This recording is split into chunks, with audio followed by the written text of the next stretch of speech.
iyo ari umuntu utarakizwa it's a different case. Ariko iyo ari umuntu ukijijwe biremewe kumushaka.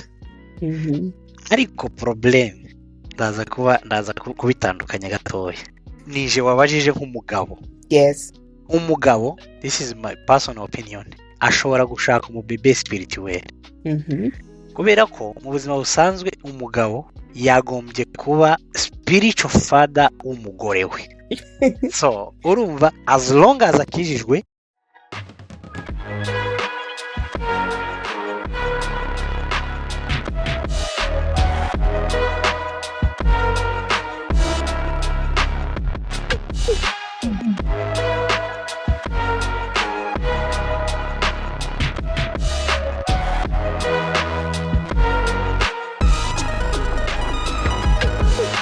Hello, mwongeye kwirirwa ni Mimi Mishu ugarutse kuri YHYM. Ese mwaramutse cyangwa mwiriwe bitewe naho ahantu herereye hose.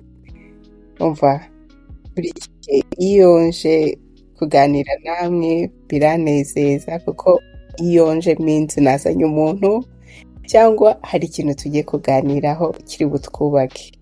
Nizere ko mwari mukumbuye n'abashyitsi bazanira. Uyu munsi mbazaniye undi mukozi w'Imana. Nsigaye ndi mu mwuka 2026 ndi mu mwuka, ndi kuzana abakozi b'Imana gusa wese ugera n'umukozi w'Imana. So mbazaniye umukozi w'Imana hamaze igihe kinini nzi, ariko igihe gitoya maze muzi namubonyemo ikintu, kuko ntago wajya kuri YH tudafite icyo turi bukuvomeho cyangwa amavuta uri budusige. Niyo mpamvu rero namuhisemo umukozi w'Imana. akora ibintu byinshi ku rubyiruko, akorera Imana, aririmbira Imana, arubatse, afite content yakora n'umufasha we. Abantu muri singo mwe mwicaye mwige nk'ibisanzwe, ntabwo ari singo ari mariye, afite abana, mbega ni byinshi, afite byinshi ntabwo ndi bubivuge nk'uko bisanzwe. ndi mwakire twibwire ubundi tubabwire ikintu tugiye kuganira. Murakoze cyane. Thank you for having me. Yes. Amazina nitwa Frank Muyoboke. Machumu, that's my name. Those are my names. Machumu. Frank Muyoboke Machumu, or Machumu Frank, whatever. Nyakoresha yose bitewe n'impamvu. Ndi umupapa, ndi missionnaire, cyangwa umupasiteri, pastor missionary. Ndubatse, mfite abana 4, abahungu 2 n'abakobwa 2. Ntuye muri Amerika, muri state ya Michigan. Me and my wife dufite platform dukunze kuganiraho cyane cyane kuri YouTube no kuri TikTok na Instagram, the short content tudushiraho. Yes. Ariko twahisemo kuyita Mr and Mrs. Mr and Mrs. Donc niyo dukoreraho, kubera rero ko aba ari nge nawe tuba turimo tubivuga, uwo nyine yitwa Mr and Mrs. Muyoboke. Oh, Mr. Mrs. Yes, ariko dufite aba guest ubundi tuvuga Mr and Mrs. Nabo ba guest iyo rero ari couple tubongeramo. It's just talking about the family, like Mr and Mrs. So it's the same as her and him. Yeah. She. So urumva turavukana n'ubwo. Ariko ibintu bikora njyewe ubimbwira n'ukuri, ambwira izina rya ntuze byarananiye. Ntavuze what? Mr and Mrs. ndavuga nyine hari ukuntu ukahita wumva umuntu muhise muconnecta kuri ya level, mwumva muri guhuza ibintu byose, muri kuganira ukajya wumva ni aravuga si ukavuga di gutyo. Never. Impamvu iyo mbwiye umuntu ngo yitwa YHYM biraba ngo wavuga se shumva bigoye. Yes. Sooner next month turaza celebrating 10 years of marriage. So arumva ku bantu bamwe dusaziye mu rugo, abandi nyine turacara ababebe, ariko ku bantu benshi cyane cyane abakurikirana mu platform urumva tumaze iminsi twubatse. umva muri mu bantu bayimazemo banze gusubira nka bangaye bayimazemo igihe, ariko muracyari muri top 5 y'abantu bamaze kugera kuri Waiha. Ni umugisha, kandi ino Waiha ihari kugira ngo duhure namwe mumazemo igihe, kugira ngo mukomeze mutuyobore, yewe n'abatarabijyamo batwigireho, babigireho, kuko burya iyo umukuru yageze mu kintu, umuntu wese yaba ari muto mu myaka yaba ari mukuru mu myaka akagutanga ikintu, aba ari mukuru muri icyo kintu. Yes. Cyane iwacu bavuga umunyamurenge, anavukiye muri Congo. Iwacu bari umugani baca bakavuga ngo ntabwo rivuga mukuru nk'uwaribonye cyangwa uwariraye. Donc ibyo bashaka kuvuga ntabwo, it's not about the age, it's about the experience. Yes. Nicyo bishaka kuvuga. So sometime experience mara ushobora kuyigira vuba cyangwa ukayigira utinze, ariko experience buriya mu bintu byose hari ikivuga. Yes. Ahubwo ikintu umva rero, iyo uganira n'umuntu ufite inararibonye mu bintu ukora, biranyorohera, biramfasha cyane, kuko tuba tugendana. Nk'ubu ngubu ikibazo njya mbaza abantu bose kivuga ngo Frank ni mu ntoki, wakivuze. Yes. Ariko ntabwo bibumbuze kukivugaho, kuko wasimbutse urabivugaho, utubwira uriwe turabimenya, ariko still ndashaka utekereze kuri icyo kibazo. Frank ni mu ntoki ku muntu utari kukureba, twumve nimba banagufasha ibintu byose watubwiye. Frank ni mu ntoki kugira ngo umuntu abashe gukonekita nawe, yinjire mu kiganiro ariko kumva neza.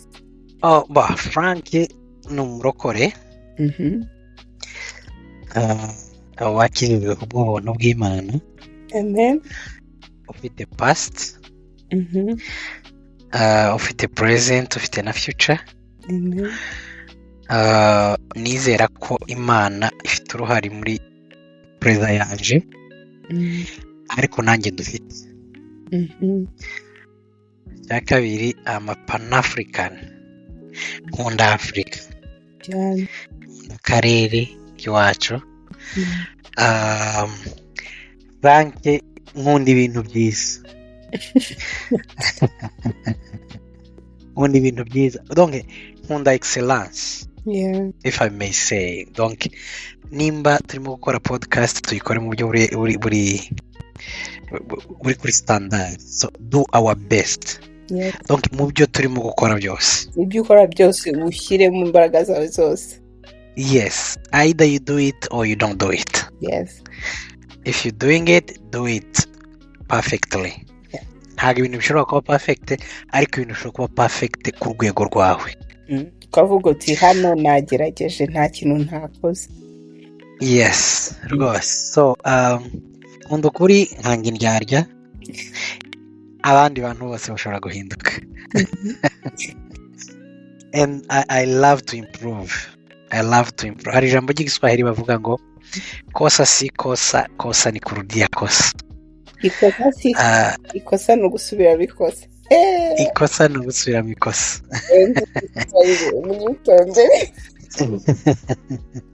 Ubundi njyewe personally ntago nkunda abantu bagwa mu makosa. Nkunda abantu bakora amakosa bayazi. Icyo kintu noneho umuntu witwa umugabo wanjye nakumva. I mean, ntabwo mbikunda, like loving it, ariko hari ibintu byinshi mbona abantu bakora byitwa amakosa, umuntu akakubwira ngo it was a mistake. No, you should have seen it as a mistake. Kuko when you walking in it, if a mistake, you have to be able to see it. Yes. then make a decision cyangwa nto making a decision. Mhm. hari igihe muri Bibiliya Dawudi Imana yigeze kumuzanira ibyago Mhm. iramubwira ngo choose one. Eh. Kubera ibyo wakoze, either I'm gonna punish you with this cyangwa this cyangwa this. Mhm. And then aravuga ngo I'm gonna fall in your hands. Mhm. Aho See what I'm saying? aho ngaho bafite ngo ndayamanitse. Yes. So yeah, that's me in short. Mhm. I don't know. Sinzi nimba icyo gisubizo kiri vast, sinzi ko. No, ndacyumvishe ntago ufata inzira yoroshye. Uri ready yo gufata risk. Nyine nubwo uri kumva nuvuga ngo ibyo uhitamo byose ngewe amoke nuko uri ready yo kwiga gukura no gushayinga ugakora mistake ukongera ukweguka paka ugeze ku kintu ushaka. Yes. Yeah. Accept when you fall, hey, I fall. Nago, yeah, I fell down. I'm going to wake up and I'm not going to fall again. Nago bisobanura ko utazosubira kugwa, ariko wahagurukanye umutima uvuga ngo I'm not going to fall again. Yeah. You see what I'm saying? So, munchamake, yes. Yeah. That's me. Rwose urisobanuye neza, umuntu wabashije kukumenya cyangwa mu nshuti zawe uzatwumva azavuga ati uwo ni we nzi, cyangwa madamu wawe buriya nawe arakuzi, rero azambwira nimba wibeshye. I don't think so. Okay. Reka nkunda kuganira umuntu kuko wayiha nyifata nkunda kuvuga ngo ni therapy, ariko ni therapy kuri njyewe. So yes. Therapy uri muri therapy ntabwo bahita bakubwira ngo byagenze gute uhita uvuga yaka kanya, arakubwira ngo subiza inyuma untembe mu bwana bwawe, kuko umuntu mwicaye ntagakuzi, aragira ngo nimba koko ibintu byakubayeho, abe muri marriage abe muri famille, nimba ari we wabitangije cyangwa nimba bifite nyirabayazana ku mubyeyi wawe, cyangwa bifite nyirabayazana umugabo wawe, umwana wawe, kugira ngo abashe kumenya ninde wabiteje ikibazo, kugira ngo mbashe kuganira n'uyu muntu.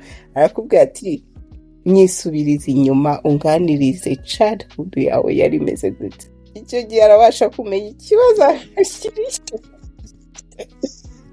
Yes.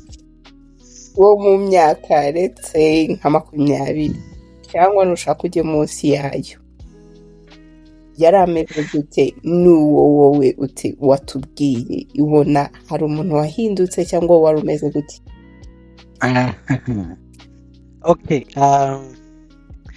yewe navukiye muri Bzura muri za 80 n'imisago,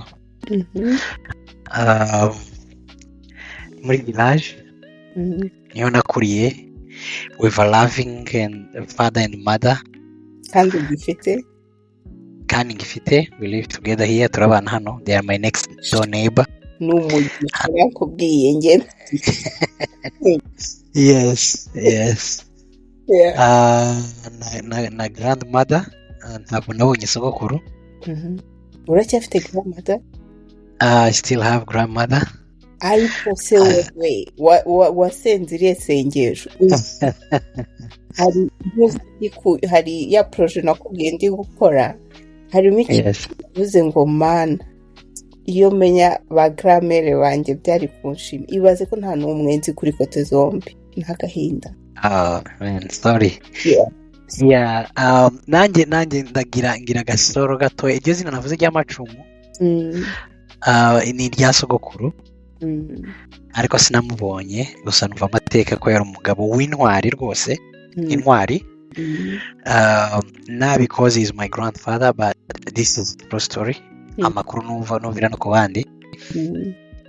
Hari n'abantu muri famille mvuga ngo what's your name, nkabona macumu, bakamba ati ayo macumu for real, uri like, you know what I'm saying? Yeah, iryo zina uzi icyo rivuga? Yes, iryo zina uzi icyo rivuga. Yeah. hari n'abantu muri famiye yacu baza bancokoza ari umunkere tubana azambwira ngo ntabwo nshobora kukwita iryo zina. No, that's you have to earn it. Yeah. So that's me. Ndakura imyaka 10 n'ingahe, mfite imyaka 13 I believe, twimukira i Bujumbura. Aba imyaka yanje yose yindi 10-12 vayo nja Nairobi mpamara indi myaka mikeya hafi 3. Then I moved here to California umwaka umwe, New York 7 years, Michigan 4 years. Childhood yanje kimwe n'abandi bantu benshi muri community yanje yaranzwe no kutaba mu gihugu. Nagize ubwenge ntangiye kumenya 6e secondaire nayigiye Bujumbura mbatari 5e ndetse urumva deja I was in Bujumbura. Part of me ndi umurundi kubera ko haba imyaka myinshi Burundi kikaza. Yes, cyarashize ariko nari nkizi igihe kimwe. Uba Indian community nicyo bivuga. Wagiye Yes. Nabaye mu culture menshi, I'm exposed to different cultures. Abanyarwanda, Abarundi, Abanyakenya, Abanyamerika, Abaspanish. Yes. Miji minini, New York City, New York, Albany, San Francisco. Urumva hariho background, hariho amateka. Ariko relationship wise, I was afraid. Nakuriye mu mujyi mbona abakobwa b'abanyamujyi ukuntu babayeho. Yeah. It's a tough life. Bwari ubuzima bugoye.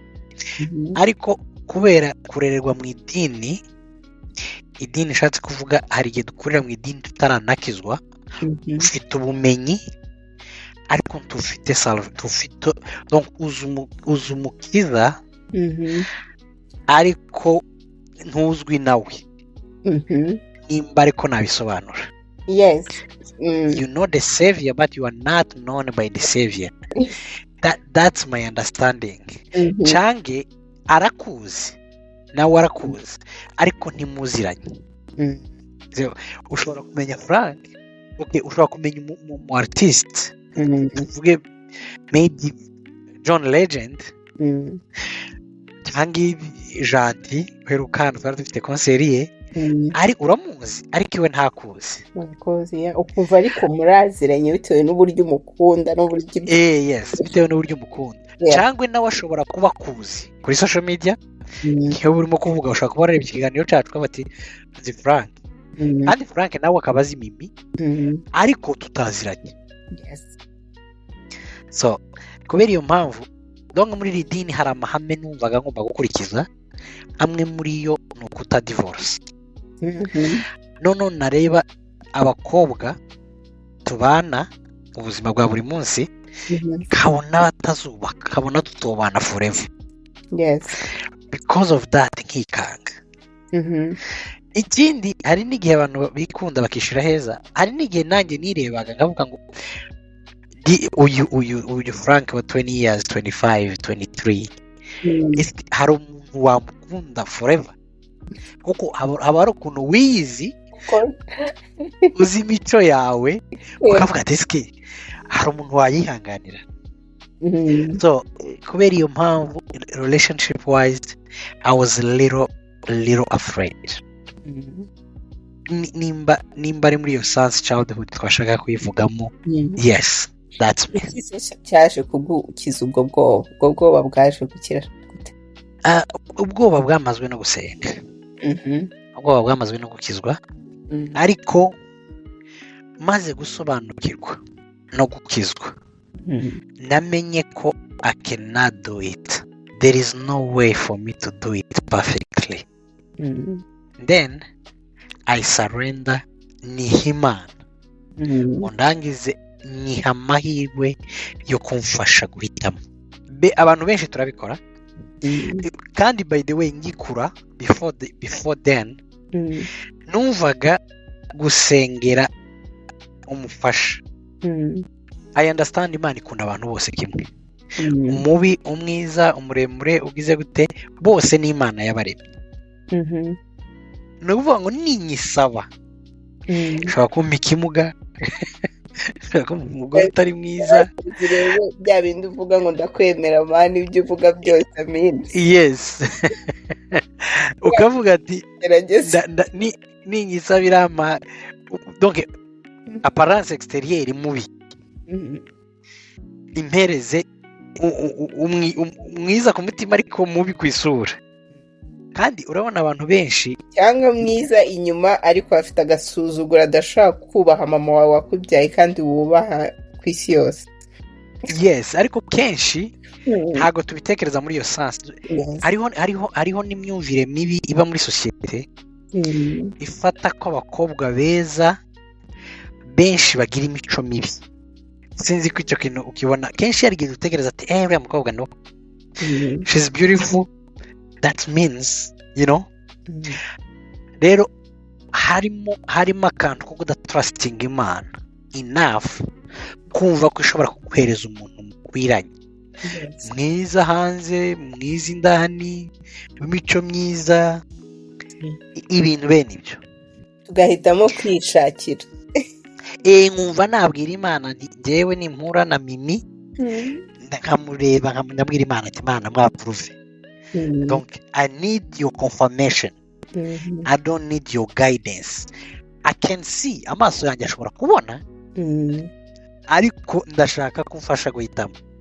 So it's a little different no kubwira Imana ngo guide me from nowhere. Kabwira Imana ngo guide me. So in short ndatekereza nicyo cyamaze ubwoba, trusting Imana ko ishobora kuyobora. Muri Zaburi ya 37 ko bemera Imana, nizere ko abantu benshi bemera Imana, haravuga ngo I'll guide your path, nzayobora intambwe zawe. Bisobanura ko izi ntambwe ni intambwe zija ku rugo Imana iraziyobora. Kuko hari igihe kenshi usanga uhura n'umuntu mukarangiza nyuma y'imyaka 2 cyangwa 1 cyangwa 3 mukarangiza mwubakanye, ukibaza urwo rugenzi ukuntu mwahuye. Iyo ubitekereje mu buryo buri spiritual cyangwa buri deep, usanga bitari coincidence. Yari impamvu yes, wagiye mu kirori utatumiwemo cyangwa utagombye kuja muhuriramo n'umuntu. Bana kwinginze kujyayo, buri gihe wisanga bana kwinginze kujyayo. Yes. So that uho niho ubwoba bwashiriye. Ni nk'igiki wibuka nyine uravuga wakomeje kumenshoninga gukizwa, ni nk'igiki wibuka wavuze uti iki kintu Mana yanjye nkeneye gukizwa, cyangwa cyavuze uti ugomba guhinduka ugakizwa Frank. I mean, urumva twebwe kenshi kimwe n'abandi benshi bakuriye navutse papa ari umukozi w'Imana. Yes. Kurira muri eglise ukajanwa n'ababyeyi, kandi it's a good thing. Iyo tubivuga ko hari abantu batekereza ko ari ikintu kibi, no, ni ikintu cyiza cyane to be guided by your parent, bakakujana bakakwigisha Imana ukayihura nayo. Ariko watangira gukura teenager, ugatangira kwisanga mu bintu bitajanye n'amavalere wigishijwe. Yes. Noneho wagira n'ibyago cyangwa amahirwe ugatandukana n'aba babyeyi ukaja kure yabo. Ubikorera iki? Hariya niho relema Imana revealinga, ubundi ikwihishurira wewe, donc ukamenya level yo gukizwa yawe na level yo gutinya ababyeyi na level y'umuco. Kuko hari abantu bakura mu babyeyi ugasanga ababyeyi biwe n'imfura, akaba atokwiba kubera kuvuga ati bovuga ngo naribye umwana wo kwa runaka. Abantu bavuga gute? Yes. Bavuga ngo natwaye inda umukobwa wo kwa runaka. Bavuga gute? Ntiyabujijwe no gukizwa, yabujijwe na wa muco, kandi nawo ni mwiza, hari aho turinda. Yes. ariko bigera ahantu wisanga uvuga ati no way, aha hantu I gotta do this. So njyewe nari mfite ibibazo by'ubuzima busanzwe byanje kubera ko nzi Imana nubwo ukizwa kutari cyane. Umuntu aranyibita tujya gusenga ahantu ndimo gusengera ibibazo by'ubuzima busanzwe.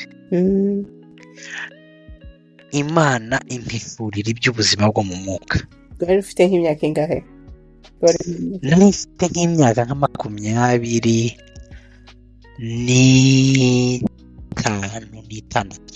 That's nice. Yeah. Noneho Imana impishurira ubuzima buri spirituel bwanje. Noneho kandi yoza umuntu arambwira ati if you change this will guide you from to this. Donc ibyo narimo gusengera mu buryo bw'umubiri, Imana impishurira ibyo mu buryo bwo mu mwuka. Mwimare ko mbishurira ibyo mu mwuka nibwo natangiye donc to watch my steps. Niki nemerewe niki ntemerewe. Yes. Ihe ntagera. Donc ngo mbihindure, Imana ikingura na ya miryango y'ubuzima busanzwe y'abijya bindi bisanzwe nari nshaka. Yes.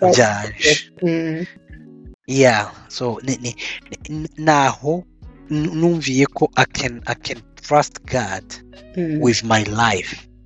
Naho ubundi even now hari urwego umuntu agera akavuga ati I trust God on this, ariko on that ukumva hari bitashobora. Kandi nta kidahari. Kandi nta yes. Ashobora. Ushobora kwizera Imana ko yaguhereza inzu y'500,000. Mana mpamogeje ya 500,000, sibyo? Ko ndavuga ko batuye ino hano dutuye. Kubera ko nakazi kawe it's close, right? Ariko kukubwira ngo izere ko ubona 2 million. Avuga ati Imana si buriya iyo irayafite. Ayo mafaranga azaza afite imvi narazanyuro. Yes. Yeah, so trusting a guidance y'Imana naho byahereye. Yes. Okay. Wavuze ko icyo kintu urumva wagiye wamenye Imana cyangwa wasanze Imana hakiri kare ku myaka 25 uri umusore, ni mike kabisa uri muto. Yes. Uri muto kwinjira mu Mana icyo gihe nubwo wari waranavukiye mu idini, ariko hari ikibazo nkunda kugira cyangwa mbona kiba no mu rubyiruko cyangwa no mu bantu benshi. Urabona nkamwe muba mwarakuze ufite uburyo ababyeyi bawe wakuriye mu idini, tuvuge bibi. Yes. Ukuriye mu idini ukabona urusengero, buriya nza muri cya giterane mwese mwakuriye muri korali, ngewe wakuriye turi kugamo imyaka ingahe. So ukagenda wenda tuvuge dusubiye inyuma, uhuye n'umwana utarakuze afite ababyeyi nkanjye. Njye ababyeyi banjye nababonye ndi mukuru, sibyo? Yes. Uburyo namenye Imana ni uburyo ngewe nashatse Imana bitewe na situation ari ndimo y'ubuzima bwanjye mu buto bwanjye. Yes. Hari undi muntu ushobora kumbera umubyeyi cyangwa ushobora kunkura, njye na trustinze Imana ntaramenya, nta nurayimbwira bitewe na situation wenda warakuriyemo. Ariko hari ibyo utigishijwe, nk'uko mwebwe ukuriye mu idini, umubyeyi akwigisha A Z Bibiliya, akwigisha kuririmba, nyine ukabuzi icyaha ni iki. Ngewe ndabizi ko ibintu byose ahubwo ari ibyaha. Yes. Iyo ugeze kuri cya gihe cyo gushaka, kuko ibyo bintu biregereje, ukagera kuri cya gihe cyo gushaka ukikubitanira n'umukobwa, reka twitangaho umugero ngo ntakirimo. Utarakuriye mu idini, wowe wakuriye mu idini ntiwigeze unatereta n'umukobwa wateresa abakobwa bo muri korali bitwara neza, umusatsi mwiza, udafite amaherena, udafite tatu, ukagenda ugashaka umugore wamenye Imana ku giti cye, wenda nakuze pe arimo neza, ariko uramushatse umujyanye mu rugo. Mu rugo we nta bintu byinshi wigeze unyuramo, nta kintu uvuga ngo nararokotse nakiriye Yesu. Yes. Kuko ntacyo wakoze. Ese abo bantu bagakwiriye kubana cyangwa umuntu yagashatse uri muri situation nk'iyo yakuriyemo, wakuriye mu idini ushaka umukobwa wakuriye mu idini n'umukobwa wagize ashaka umugabo nabo wamenye Imana akoze. Afite ukuntu biteye, hari ibintu bibiri bitandukanye. Hari umuntu utarakizwa, yes, iyo ni different case, ariko ndatekereza ko wabajijwe utarakizwa we ntabwo tumugeraho niye nakizwe we azakizwe cyangwa tukamuvugaho undi munsi nta kibazo, ariko ni bebe, aracyari umubebe mu mwana, aracyari umubebe. So you have to understand, ugomba guhitamo, urumva, ugomba guhitamo icyo ushaka gukora. Ni ukuvuga ngo ibyo uvuga n'ibyo uhitamo. One second. Mba mujye mutwihanganira, tuba dufite famiye. Buriya wabona umwana arize, jye mwihangana, nimubona tugiye tukamara akanya. I'm here, I'm back. Niba wagiye gucaginga telefone nari mbonye aho ubwigize ntuzi. Okay, that's okay. Sorry. Nagarutse. Nari nshatse kuvuga ngo iyo ari umuntu utarakizwa, it's a different case. Ariko iyo ari umuntu ukizwe, biremewe kumushaka. Ariko problem ndaza kubitandukanya gatoya. Nije wabajije nk'umugabo. Yes. Umugabo, this is my personal opinion, ashobora gushaka umubebe spirituel. Kubera ko mu buzima busanzwe umugabo yagombye kuba spiritual father w'umugore we. So urumva, as long as akijijwe, icyakabiri ukamenya background ye. Buriya hari ibintu abantu babesha. Iyo ushatse umugore, uba ushatse na famiye yiwe. Yes. Nubwo yabihari cyangwa yabidahari, nk'ibyo uvuga ko wabonye ababyeyi ukuze. Hari n'abatabafite utarababonye. Iyo ushatse rero umukobwa utarabonye ababyeyi, uba ushatse na absence y'aba babyeyi. Ni ukuvuga ngo you just have to understand. Ubundi imwe mu mpamvu za divorce ntekereza zikomeye, ntabwo ni ukubera kutamenya icyo mugenzi wawe ashaka. The biggest issue actually ntabwo ari ukutamenya icyo umupatina wawe ashaka.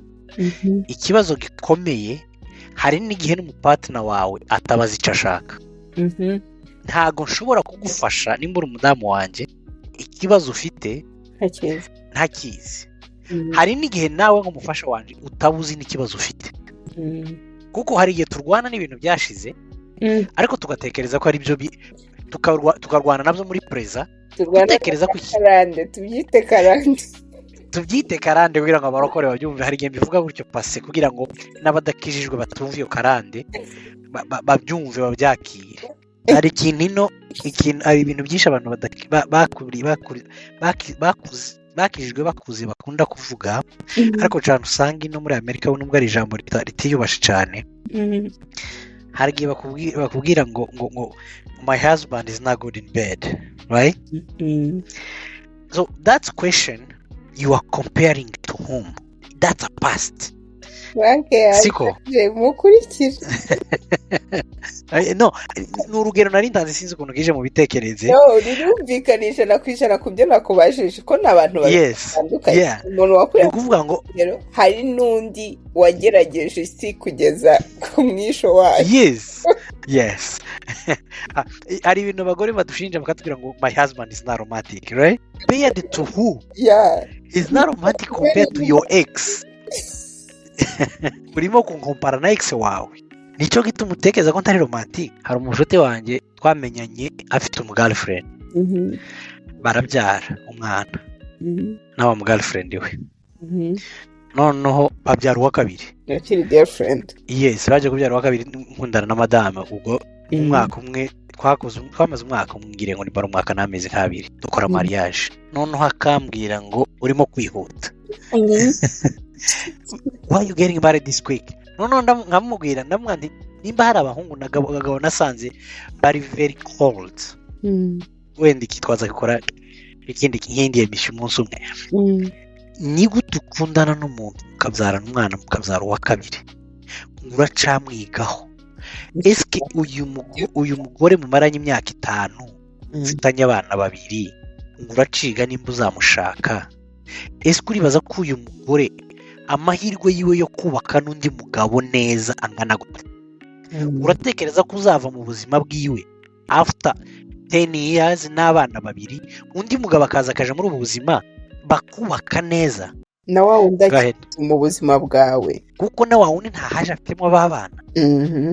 Amahirwe yo kubaka arangana gute? So icyo nari mvuze, igisubizo ni yes, ba iyo ugiye kumushaka ugomba kuba uri ready kuba ikintu abura. No kuvuga ngo kubera in this case wavuze ko ari bebe spirituel. Yes. Ubundi biblically abantu bemera Bibiliya umugabo agomba kuba umubyeyi w'umugore we. No kuvuga ngo he has to be a father. Bible ivuga ngo umugabo azasiga se na nyina. Umugore agire gute? Gese na nyina. No. Aho rero ni communication itarukuri. Ntago Bibiliya izivuga ko umugore azasiga. Umugore azagira ntago azasiga kuko azaba asanze ise. Frank ko ngiye nkora ubukwe bambwiye ngo ni imfura yawe, bari abantu ko basenga babikuye none ni no genda usome Bibiliya. Ntabwo uriya murongo Bibiliya ivuga umugore, izivuga ngo umugabo azasiga se na nyina. A man will leave his father and then he will be joined. Ariko ntabwo ivuga umugore gusiga. Igituma gusiga ni iki? Hari ikintu nkunda cyo mu mico y'inaha. Urareba umugore ni umukobwa azaza asanga umugabo kuri altar. Yes. Iyo bagiye gukora mariage. Iyo umukobwa afite umugisha, umukobwa aza atwawe na se. No kuvuga ngo ni transfer. Isa aramufata akamutransfera kuri se wundi. Yayi n'umukobwa wanjye kuko abakobwa na base ni igitangaza. Yes, no afata wa mukobwa we akamutransfera ku wundi ugiye kumubera se. Urumva? So iyo rero mutransfer kundi ugiye kumubera se, ubundi I'm ready ni ryo jambo ry'ukuri. Bon, niryo at least niryo biblique. Rero uyu mugabo ashaka kumushaka yes. Ariko agomba amaze kumushaka agomba kumurera mu buryo bwo mu mwuka no mu buryo bwo mu mubiri. Ni ukuvuga ngo agomba kumuvura bya bikomere byose yatewe n'isi. Akamugira umuntu wo muri Edeni yamara akamushaka. Ariko by the way ashobora no kumugira umuntu wo muri Edeni mbere yo kumushaka. Ashobora kumuvura ibikomere muri relationship, akamuvura bya bikomere bakiri abafiance, akamugira umukobwa wo muri Edeni. Buriya hari akantu kamwe nkunda tujya dusobanura nabi. Imana ntabwo ari yo yahitiyemo Eva Adam. No Adam yari muri garden, Imana iravuga ati sibiza ko uyu muntu aba wenyine ndazuza yirwa yivugisha agira gute imuremera umufasha. Ariko Adam niwe wakoze choice yo kumuhitamo. Ntabwo ari Imana yamuzanye ngo nguyu nguhaye umugore nabo umugore wawe. No Imana yaramuremye iramucreatinga. Adam making a choice. This is my bond. She's going to be my soulmate. Iyo ni choice ya Adam. Ariko yari yamukuye yasanze Eva ni muri Edeni. You understand? No kuvuga ngo abakobwa abantu bose bakijijwe ni abantu bari muri Edeni. Edeni ni agakiza cange salvation cange iriya ark ya Noah. Ntabwo gushaka hanze biragoye.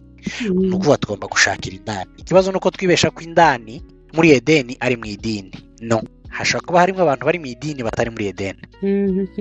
So natekereza ko iryo jambo ari uko narisobanura. It's yes, but you have to be ready to work on it. No, gisobanuye neza cyane. Thank you.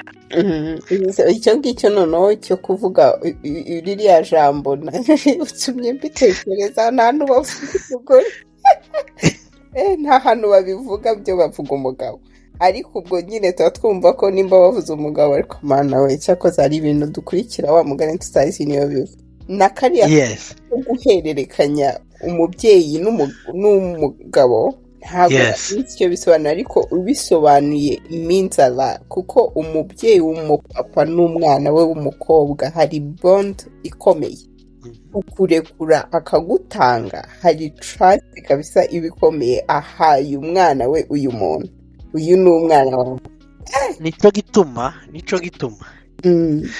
it's a very important sign. Ino nkunda umwana asabwa se, umuhungu en person aza gusaba umukobwa se mbere asaba permission ibintu na kimwe rwose. Niyo banakundana abantu bagifite imico ya vrai hano even here in America mbere yo kumupropoza ashaka date na papa w'umukobwa Yes. akamubwira what do you think, will you allow me to propose to your daughter? Bishaka kuvuga nimba se w'umukobwa yamukwimye uri umugabo, leave her. That's personal opinion. Bora no kukubwira impamvu wenda ukayikosora Imana yakugira. Yes. Ndabona uri aho nashakaga kugira noneho ubonye umugisha wanjye kandi barabikora cyane. Donc you have to convince your father-in-law to allow you to marry his daughter. Kubera ko nibyo navuze ni transfer, ni responsibility ihindutse. Navuga ngo you are going to be a father. byahindutse none twebwe aho hari n'igihe agupropoza isi yose papa wawe atakuzi, mama wawe atakuzi, ubundi kuri social media bakazabibona kuri YouTube. Biriyashira ngo byatunaniye kandi barakubwiye ngo uriya muntu si umugabo wawe ariko ntiwakwemera. Tureka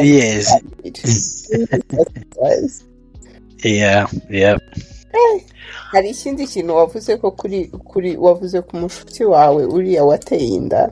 Hari ikindi kintu nacyo nanjye kuvugaho n'umugabo twanakozeho na podcast kuri icyo kintu. Twe twabivugiraga mu myaka ariko wabivuze ku bantu bagenda akabyara umwana umwe ku muntu umwe akabyara abana babiri, noneho ku myaka ukundana n'umuhungu imyaka igera muri 4 wakundana n'umuhungu. Ngiye hano mpagarariye abakobwa ndi kuhagarara banjye ukundanye n'umuhungu imyaka 1 2 3 4 5 akagenda akongera akagaruka mukongera mukabisubiramo 6 7 ushyiramo na za breaks mwashyizemo kandi izo breaks Fidel nawe yabivuzeho muhuye n'abandi bantu.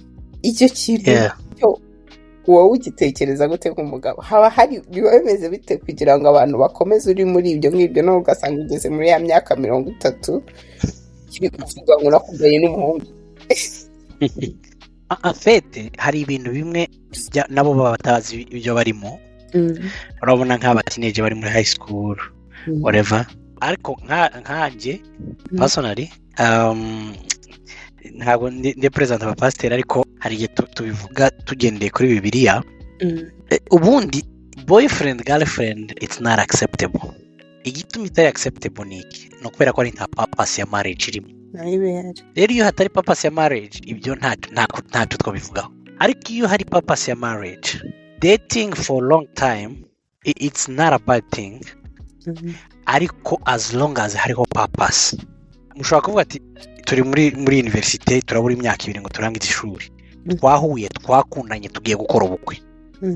Ico gihe mushobora kuvuga ati mbo kubera ko ngiye kugraduatinga kubera impamvu za finance kubera izi reka twiha imyaka 2. Ariko deja hariho purpose, hari intego, we are going to get married. Ariko kuvuga ngo ukundanye n'umuhungu w'umwaka ntarakubwira mukore yo gushaka, ntaragupropoza, ntarakujana iwabo n'umwe, nta sister uzi nta nyine no uzi kimwe na last name ni Danje na Facebook yarayikwibye. Donc ngewe hari ikintu nkunda ibintu bibi, nkunda Bibiliya ariko nkunda na statistique hano muri America. By the way, I'm a student in family therapy hano muri Etazi. Baza mu wa mbere uzambwire nutangira cyangwa watangiye. Yeah, so ubushakashatsi hano muri Etazi ni kuvuga ko within 3 months umuhungu bari 95% sure ko this is my wife, I'm going to marry her. Aba ni abantu bahura bataziranye bahuriye mu kazi. Umwe ava muri Minnesota, undi ava muri Michigan, bagahurira muri Illinois. Cyangwa mu ishuri ntibaziranye, ntibazi amafamiye yabo, ntibazi iki, bagahura bagatangira hi bakaja kuri date bagasangira ikawa, bagahana nimero, bagahura kuri date ya 2 ya 3.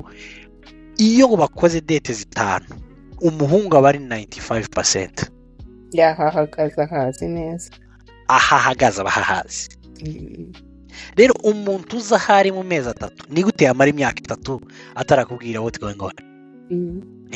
Kubera ko uyu mukobwa stays nuko aba yemeye nuko aba avuga ati this is gonna bring something. So that's not it's not fair kandi uruhari ingaruka nini zivuga ku bakobwa biri byose ariko no bakobwa ntabwo ari byose ariko buriya n'abahungu bigira ingaruka kuko ntibafokasinga true ni ukuvuga ngo nta building a life nubwo abakobwa tugenda ku myaka tukagenda kuri background yabo n'ibiki ariko n'umuhungu iyo atarafata decision uzareba umuhungu ashobora gukorera amafaranga let's say 5,000 6,000 every month hano ari umusingo adafite project ashobora kumara imyaka 5 akorera amafaranga atagira parcelle na bills bikamunanira kwishyura na bills zikamunanira kwishura ndabona mu kazi yes hari abasingo guy baba muri room bagira ba roommate yishura amadolari 500 buri kwezi icyumba cye n'undi 500 undi 500 ugasanga baba mu nzu bishura 1500 ugasanga akorera amafaranga angana n'ayanjye yewe nishura mortgage tunze urugo rw'abana 3 canke 4 n'umugore kumwisho w'ukwezi akaza gukaba ifaranga ngo yabuze ifaranga zo kwishura inzu so umusinzi si no nta responsibility afite iyo rero afite iyo wa muhungu rero uri kumwe n'umukobwa adafite umushinga wo kugira haje bituma nawe building a life ariko uzoreba uwo muhungu iyo abonye umukobwa ashaka gushira mu mago nyuma y'umwaka saving amafaranga y'ubukwe na ya dote byose akabikora muri semiya rero nubatakariza abakobwa umwanya ariko buriya nabo batakaza wabo ngabanje arambwiye ngo nibo babo bitakariza umwanya kubera uriya mukungu nawe hari abandi bakobwa bari aho yogashatse barimo gucaho bagatambuka kubera ko but they think he's occupied ariko he's not. Hari umuvuga butumwa nakundaga mu Nyarwanda giye tukibujumbura banza ari nimbari Gitarama nimbari Kibungo sinibuka yajyaga zibujumbura kuri eglise no tugakora amaveye mu ijoro akatubwira ngo abantu aje kubwiriza abantu bagasinzira bijyemo mu byumba by'amahombi n'imbora bigezemo noneho akavuga ngo mubyutse abantu basinziriye buje ijambo ry'Imana ngo abarimo gupretendinga ngo barasinziriye mu bareke ko barimo kumva so nubwo yabasinziriye yiroroshe as long as he's pretending arimo kunyumva so ibaze kuba umupartner wawe azagacaho agatambuka kubera ko urimo gupretendinga ko ahantu urimo kuja n'uyu uzi neza ko ntawe urimo kuja uzi neza ko ntawe urimo kuja icya kabiri biriya bintu urimo gukora n'aba bantu mukundanye ubu nyine kandi mutarimo kuja kubaka urugo biriya bizakugiraho ingaruka mu rugo uzubaka ingaruka zifatika zishobora kutakubonekaho ariko ingaruka zifatika uzazibona tu urabyumva ingaruka zifatika uzazibona rero it's a choice but it's a waste of time nubwo ibigaragara bifatika abantu bagomba kubigiramo ubwenge cyane ari abakobwa ariko n'abahungu buriya baba batakaza umwanya bora kubera urukundo yes ariyagora rwose gukora bigatuma tudatekereza ngo ndakubura sinsinzira sinige I know 30 ngo ucatse umukecuru ariyo rwose Frank mba tugize ikiganiro cyiza ariko reka nkubwire ntabwo ushobora kugenda utavuze kuri why how why him kubera yuko ubutaha nugaruka uzaza twateguye nge nawe kuko ngenza nizere ko twemereye kuzajya uza tukiganirira nta kibazo hari ibintu byinshi nakubwiwe n'umugabo wanjye mwenda kumera kimwe muri no minsi abantu bamaze iminsi bambwira ngo ukorana nawe dukunda iyo mwakoranye nka wese murashaka muhe podcast yanjye none ayiyobore nakunze uburyo nta nubwo ari uno munsi gusa nabikubwiye nakunze uburyo uganira kandi nkumva turi kumvikana maybe nshobora no kuzamubwira mugakora ikiganiro nk'abagabo numva nshaka gusapotinga abagabo bino bintu basapotinga abagore njye numva nshaka abagabo namwe mugire umwanya wanyu kuko hari ibikomere abagabo mucamo mudashaka kutwereka ko muri weak kandi dukeneye natwe kubona weakness yanyu nkavuga ngo umugabo wanjye weakness ye niye ushaka kuba uyiza ariko ntabwo ashaka kukwereka ko ari weak, ashaka kuba strong. Buri muntu wese akubwira uri umugabo ugomba gukomera, uri umugabo. So numva namwe mukeneye cya kintu cyanyu nk'abagabo, mukagira space yanyu muganira nk'uko nkuganiriza ndi kuvugira abakobwa, ariko namwe tukabasha kumva conversation yanyu mwebwe babiri. Yes. Kuganira icyo gihe ninza nk'umugore wawe cyangwa umugore wa Fideli, nkumva ikiganiro hari byinshi nzakuramo bishobora gufasha marriage yanjye, bishobora kumfasha kukwandastandinga mo. Ejo ndari ikintu yabwiye umupasiteri w'umushuti wacu wa famiye, aramubwira ngo abagore ntibasaba imbabazi, bakuzigisha ngo ikintu kivuga ubwira abamama cyangwa ubwira itorero ryawe ku kintu cy'abagore badasaba imbabazi. Umugore akagukorera ikosa akanangira nta gusaba imbabazi. Ndambwira sheri, hari abagabo badasaba imbabazi. Wumva ko ntasaba imbabazi, ariko ku rundi ruhande nkaba nzimo ka kantu ka famiye, ka kandi ka karande ko kwihagararaho, uba ufite amakaro kumva nyine uhora ushobora kumva uri mukuri bitewe n'ukuntu uba warakuze wirera wigira ibikigira kugiramo ka kantu k'ubutafu n'iki, ariko ugasanga ushatse umugabo utandukanye nawe. Umugabo wanjye asaba imbabazi, umuntu wese arabizi ku buryo na papa aramubwira afite ufite karite nkunda ku mugabo usaba imbabazi. So nkawe azi ko abagore tudasaba imbabazi, ariko hari undi mugore uzi ko abagabo badasaba imbabazi. Nk'icyo kintu kiganiriye muri babiri ushobora kuniga kubera ko ari kuganira na Frank.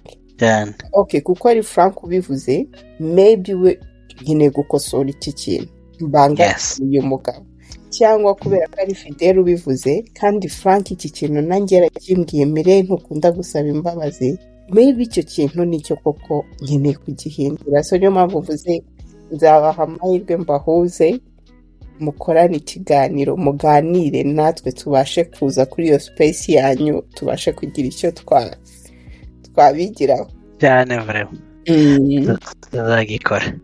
Wari ubajije question ngo why how I am, kugira ngo ubutaha uzaze bamenye uwo uriwe nawe mama w'abana niwe twabumenye. Tubwire why how. I don't know.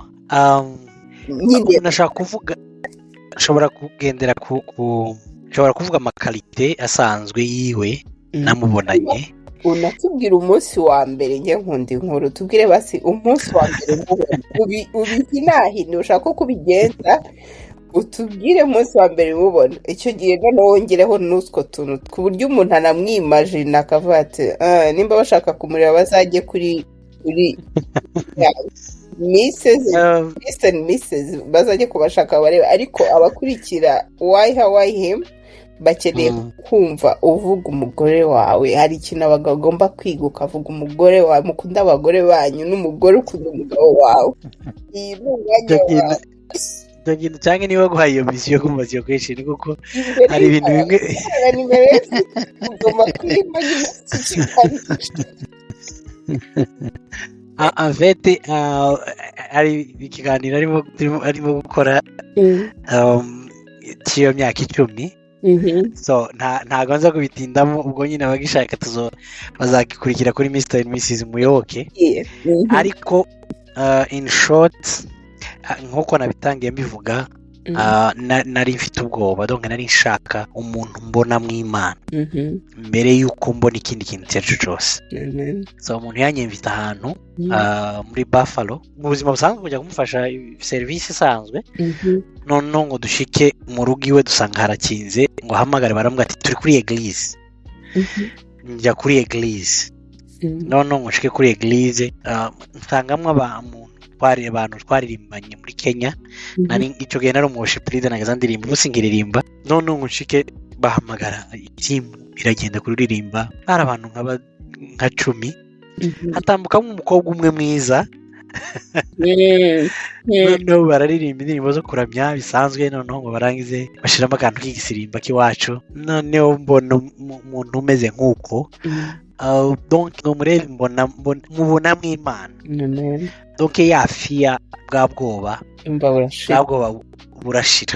Niwo munsi wa mbere namubonye nta donc bya bindi rero mukobwa afatira mukobwa afite imana, ariko sinigeze mukarucaringa mu buryo buvuga ngo hari ikindi kintu ngomba kubikoraho.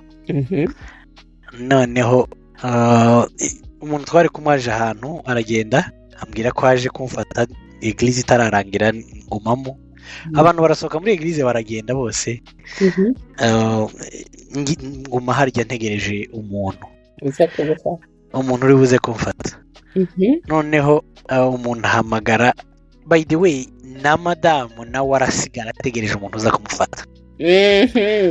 So nivyo bindi navuze ngo ibyo bintu ntabwo bishaka kuba ari coincidence. Noneho warangiza umuntu araterefona kuri eglise aravuga ngo nasize imodoka yanjye muri parking. Bari bambwiye ngo nze ko baharaye, nasize imodoka muri parking ni mutora urufunguzo aha naha, hari umuntu w'umushitsi uraho umuzanire. Babwira madamu ariko babwira madamu umva y'intuza yanyu y'imyaka 10 nzayibeditinge yabikorera ubuntu kuko ndaryo uzoze gukoresha ikiganiro ahubwo uzoze kuba mu interview. So nuko twahuye umunsi wa mbere, nuko twahuye, ariko the main reason mvuze why her for me, kandi ndatekereza ko nawe arico sincerely, she's beautiful, she has a lot afite amaquality umuntu yoreba hanze menshi akayamukundira. Nabonye ashaka kuba afite za karite z'abakobwa, aba umuntu abona akavuga uriya mugore arasuzugura ariko yagukunda azamubonera ariko niko abonye ariko abantu babona nka defo. Uriya uzagira umugore wirata, oya ntago yirata by the way. Ntabwo kwirata ko kwirata abantu babyita kwirata, ariko hari umuntu ushobora kubona ntumuvogere. Yes, sibyo? Ntumuvogere uko ushaka ataguhaye, natavuga ntago uri bumuvugishe uko wibona. Yes. Kugeza umunwa akakuvugisha. Birumvikana. Urumva rero nuko ntabwo ari ariko cyane n'Imana nabonye bituma bwabwo babushira. Hariho n'ibindi byinshi navuga, ariko mainly that's why her for me, and that was enough. Amen. Yes. Mwahuye no kukumara ubwo bwoba nyine ukumva ikintu yo ukavuga okay.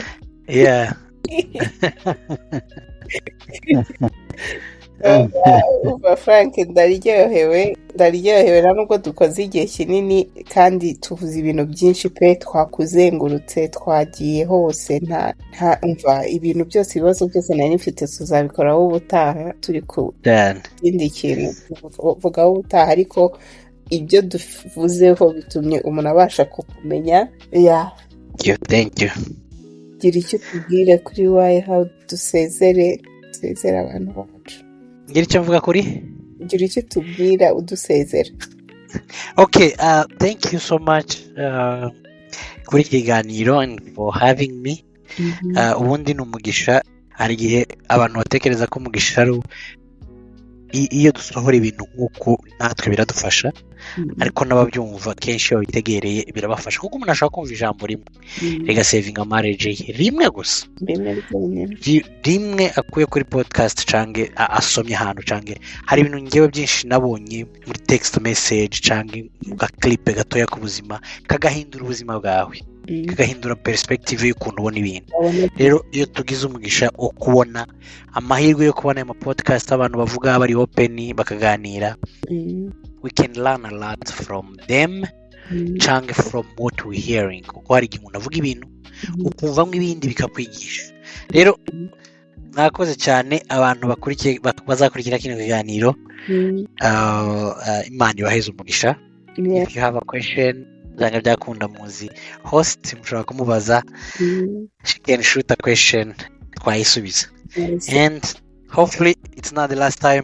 Imana izaguheza umwanya wo kuganira. Amen. Mugerageze mugende munasure YouTube yabo, n'abantu babikora neza, baganira bari open, nta bintu byo guca ibintu ku ruhande. Ni umuryango mwiza ko nawubonye, namwe uko mwamwumvisha umugabo n'umugore we ari open. so muzabasure rwose. So Frank, thank you, wakoze cyane, ni umugisha kukugira n'ibyo uri gukora, ndabizi ko uhura n'urubyiruko cyane, so Imana ikomeze igwe gukora umurimo wahamagariwe, Yes, kandi thank you. ikomeze kuguha n'ubwenge buturuka kuri yo kugira ngo ubashe gukomeza gufasha benshi. Unsurize madamu. Thank you, good night. Murakoze cyane, good night to you too. Bye.